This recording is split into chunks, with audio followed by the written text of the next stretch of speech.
Today, we're going to be taking a look at form reports. Firstly, we will need to enable the setting, so go to Settings, TransVirtual Account, and then Rates and Modules. When you are in this page, you will be able to see the appropriate module that you can turn on. As we're in a trial account, we do not have this ability. Now that your Forms module is enabled, go to Forms, then Forms Module, and then Forms Templates. This will open up your form template page. In this page, you can go to your system templates and copy over a template to your templates. Now that you have your template, over on the right hand side, you can go to When to Trigger, which would be log into device in our example. We have a link report to, which we will set to users. Another setting that we will change will be the how often. We're going to set this to daily. The reason we're going to set this to daily is so that every day that a driver logs in, they will have to complete this form report. So at the current moment, we have the permission groups set to everybody, so anyone who is logged into a device will have access to this form, and we will enable the form. Once this form is enabled, we will need to go to our global setup. We can go to Settings, General, and then Global Setup. And over here, we can turn on Force Login and Force Vehicle Login. The reason why we turn this on is so that we can actually activate the report, as the report activates based on when a driver logs in. So now, what we can do is head over to our device.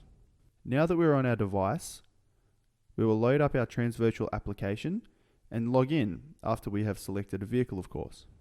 Once we log in, you'll be able to see that you have a forms report in front of you. You can easily fill this out by selecting the prompts and answering the questions that you have entered in. However, all we have done is enter in a template.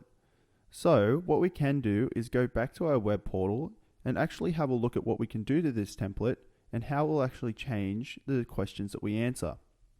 Now that we are back in our web portal, let's actually have a look at the questions we answered. We can do this by going to Reports, Forms Module, and Forms Completed. As you can see in this page, we have a line that says that we have a complete vehicle checklist.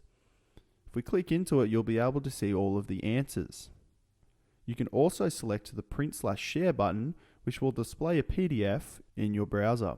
Now, if we go back to our Forms templates, you will be able to take a look at how you can actually adjust these questions that we are asking.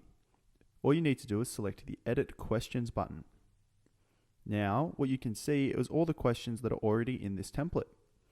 So what we can do is we can click on any of them, we can change the question type, and we can change the question itself, as well as what order it displays in.